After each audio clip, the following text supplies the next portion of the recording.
What's up, everybody, and welcome to Watch Dan. Today I'll be taking a look at the Rolex Datejust 16014. But before I get started, let's have a look at the wrist. There it is, Seamaster Aquaterra. I just put it up against the Mito Multifort, and well, it's an awesome watch, but we're looking at this guy today. So without further ado, I'll get into just some of the details about this watch. We'll take a couple good looks at it, and I'll tell you a little bit about it. I got this watch about a year ago, and it happens to be my birth year watch. So I was born in 1984. This is a 1984 Datejust, and so that's kind of special. The 16014 preceded the 1601 in the late 1970s. There's a couple key differences between those two models, and a couple of reasons why the 16014 is often considered the preferable one. The 1601 had the movement 1575 in it, and it did not have a quick set date. So in order to cycle through the date, you would have to wrap the dial around over and over and over. You have to run through 24 hours at a time, and that's how you would change your date. But on this model, it has a quick set date feature, so it's very handy. This caliber 3035 in this is an excellent movement. It's 27 joules, I want to say, and it beats at 28,800 beats per hour, and it's just a great watch, guys. This particular one is actually in very good make. I picked this up from Huntington Company. If you haven't heard of them, Rawad over at Huntington Company is top notch. He's a great guy, and they actually have a channel on YouTube as well, so feel free to go check them out. But they sell vintage watches of all kinds, and they just do great work. And this actually just got back to me today from being serviced, and it's just in excellent shape. You can see there's not a whole lot of patina on the tritium lume inside there. And I actually kind of like it that way. I know a lot of people like the kind of worn down look on their vintage watches, but I get to keep this and wear it down myself, so that's kind of cool. If you don't know, the bezel on this watch is white gold. The hands, the indices, and the crown are all white gold as well. And the rest of the watch is stainless steel. So let's have a little closer look at this dial, because this champagne dial is just awesome. And I can kind of get some good footage here for you so you can see just how awesome that sunburst is on there. It really is kind of the quintessential Rolex, to be honest. This date just hasn't changed much in, I don't even know, 60, 70 years since it first came out. You know, if you look at a current model Datejust, the DNA is there. You can see that that's a you know, a follow-up to this one, and this one's a follow-up to the ones before it. So in typical Rolex fashion, you know, why change something that's really good? They just kind of keep going and perfecting it over the years. And up until 2009, the Datejust was only offered in 36 millimeters.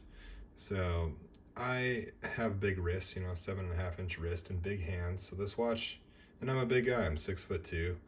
This watch looks a little bit small on me, to be honest, but it doesn't really matter because it's a gentleman's watch.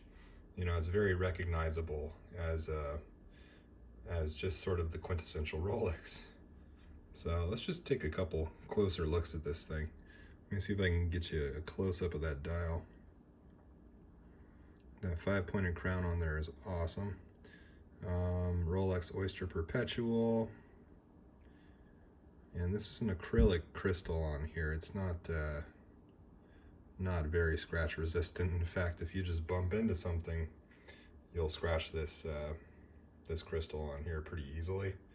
So I have had to kind of buff it out a couple times, but the nice thing is you get some what's that stuff called, polywatch, and you just work it for a little while and the scratches come out, and you know, it's not going to look perfect, but it'll look good enough.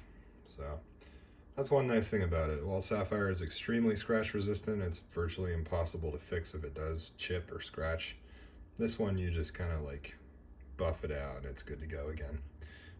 You can see the cyclops date works excellent there. Turning it sideways, we can look at that 5-pointed crown with the I think it's a trip lock. I'm not 100% sure on that. And you can see on the sides of the case here, it's just got really nice even wearing. One thing you want to look out for on these watches is if the spring bars are poking all the way through the apertures on the side here, that means the watch has been buffed out and probably some material's been removed. But that's not the case on this model, or on this particular example. Those spring bars are pretty far in there, and it's obvious that these sides have just been worn down to this kind of, you know, sort of muted finish. But I just love this watch, guys. It really is probably the most comfortable watch in my collection, and in large part that is because of this bracelet. So we'll take a little look at that. One thing that I really appreciate about Rolexes is their screws are so flush on both sides. You can see that the head of that screw right there, and then if I flip it over, the let's see, the end of the screw right here, you can see how flush it is with the link. It doesn't stick out at all, and it doesn't stick in at all. And that's something they've pioneered for a long time. And it's a subtle detail, but it's a nice detail. It really does add a lot to this watch. You know, whereas a lot of watches will just sort of have a hole there where the screw is. That's not the case on these ones. They're pretty perfect. The center links on this are hollow. You can see right through them. And it gives it, you know, sort of a, well, I want to say jingly jangly, but that's what everybody says. It just is very, it's like snake skin. It's very, very smooth. You know, it folds up on itself really easily. You can see it just sort of crumbles when you put it together. But the outside links are solid on these. And I don't think that was the case on the previous model. I think the center links were hollow, and then the outside links were folded steel on some of the older models. So that's one nice thing about the 16014 is you get a little heavier duty bracelet. And the way to check, you know, the flex on these bracelets is to kind of hold it like that and, you know, see how far it droops. And if it droops down another inch or so, you know that you got problems. But not so on this one. You can see inside there, these links are pretty solid still. The end links are hollow, and a lot of times you'll see them kind of bent up and bent out of shape. But again, on my example, they're actually excellent. There's no like contorting or anything in there. So that's really good. The clasp is a simple friction fit. Very simple, stamped stainless steel, and just worn down over time. But my 5-pointed crown's still looking pretty beefy and robust, so I like that.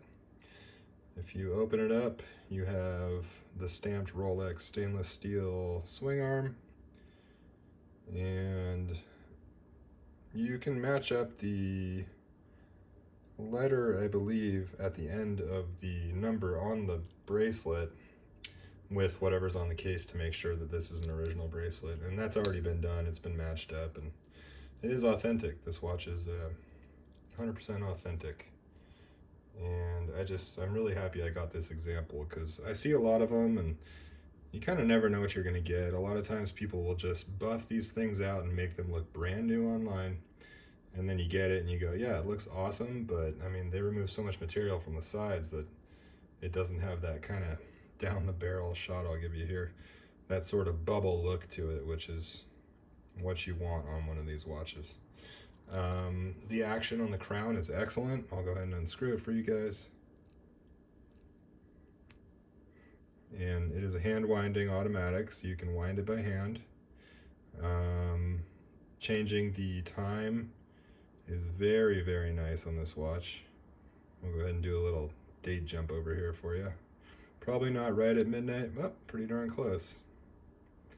But it just winds very, very nicely. And get out of the danger zone here. And again, that quick adjust date is just really nice to have. And that was a new phenomenon around the time this watch came out. I don't think this is the very first watch that had that feature, But when they added it to this watch, it really jumped it up in terms of quality and usability every day. Threading the crown up is very easy as well. And it's just great. So what I'll do next, guys, is pop this bracelet off, and we can take a look at those hollow end links a little closer, and I'll get you a little shot of that case back, which is not super exciting, to be honest, but why not, huh? We're here, we might as well. I'll be right back. Okay, we're back. First of all, let's have a look at these end links. Look at these little guys.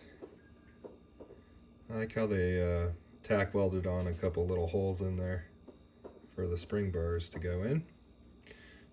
As far as hollow end links go, these are actually pretty durable. Like, they have like a pretty nice weight to them. Definitely heavier than like the ones on the Orient that I have. But might as well look at one of these authentic 1980s Rolex spring bars while we're at it, huh? One thing I noticed is it's shouldered on one side and then not shouldered on the other, and they're both like that, so I guess that's just how they designed these back then. But I know what you guys want to see. You want to see this bracelet up close, huh? So you can see the little folded steel center links there. And really that's all that's holding this watch together, so you want to make sure if you buy one of these that those are in pretty good condition, lest you drop your Rolex on the ground. But yeah, you can see this thing's held up pretty well over time. I love the stainless steel in this watch. It just harkens back to a different era, and they just kind of don't make them like this anymore, unfortunately. But fortunately for us, we always have the option of buying one of these because there's a lot of them available on the market. But you can see that cool little Rolex pattern there engraved in the swing arm. And inside the friction fit, a little gunky and dirty, but not too bad, huh? Plenty of micro adjusts here. It's not hard to get a perfect fit with this watch, pretty much no matter who you are or how big your wrist is. And it closes with a nice reassuring click. When I got this watch, I didn't have to remove a single link. I actually had it perfectly where it was on the very last hole, and that was the perfect size for my 7.5-inch wrist. So next, we'll take a look at this case. I'm not going to show you inside here because that's where the serial number is, but I will show you original Rolex design 16014. And we'll flip it over and take a look at this cool case back, huh? So much like the rest of the case back is nice and evenly worn through. There's nothing on it. Obviously, it's a Rolex, so they're not going to give you much on the back there, but yeah, it looks good. Yeah, you can even see some of the original grain in there too, which is really nice.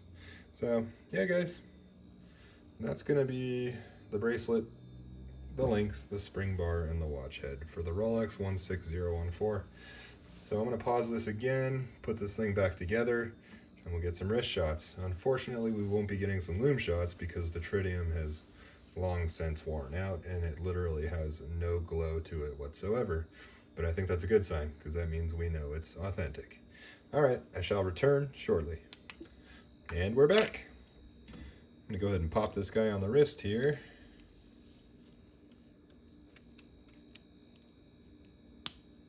And you'll see, let me zoom out a little. You know, it's a smaller watch, but I've heard people say it wears more like a 37 or a 38 millimeter watch.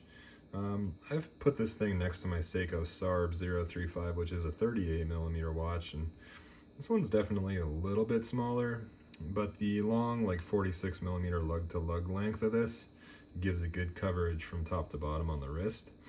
And it's also relatively thick, a little over 13 millimeters, so it's got a little bit more, what's the word I'm looking for? It's a little more substantial than like a small 36 millimeter watch would be. But it wears very, very nice. I mean, you can see like back here, just the way the bracelet conforms to the shape of my wrist. it does that all the way around, and it really is just a joy to wear, honestly. Well, I don't have a whole lot more to say about this watch, to be honest, guys. Actually, I'll tell you what, I totally forgot. We need to do a weigh-in. Let's do that now. On. And we're coming in at 90.5 grams today. So I did not remove a single link. It's possible this watch may have come with one or two more links in the past, and they may have been lost over the years, but 90.5 is pretty darn lightweight, especially compared to what a lot of watches weigh these days. Like, for instance, this guy right here. Might as well put him on the scale just to compare and contrast, huh? The Aquaterra is coming in at 145 grams. So 90 versus 145. And I guess while I have this, just for scale's sake, we can put these side by side and see the lug to lug on the Rolex is not much less than the lug to lug on the Omega. And that's what makes it feel like a little bigger of a watch. And then height-wise, they're pretty comparable as well. It's where the dials are, actually, the dial on the Aquaterra is kind of small for a 41 millimeter watch. It's got a pretty big bezel, and the flaring on the case sticks out a little further even than the bezel. So this does not look like a 36 and a 41 when they're side by side. But just for the sake of comparison, they're both 20 millimeter lug widths. The Aquaterra is maybe 2 millimeters longer from lug to lug. So yeah. Anyways, guys, that's basically all I got for you today. I appreciate you watching. If you have any questions or comments, feel free to leave them below. If you like it, please like it. If you want to subscribe, that'd be awesome. I'll just keep making videos as watches come in. I did order a Dorenzo DRZ04, which should be here in short order. And I'm also going to be reviewing my buddy's Aquaterra, or not Aquaterra, but Seamaster Pro 300. So I'm just going to kind of take them as they come. And until the next one, I'll see you guys next time. Bye now.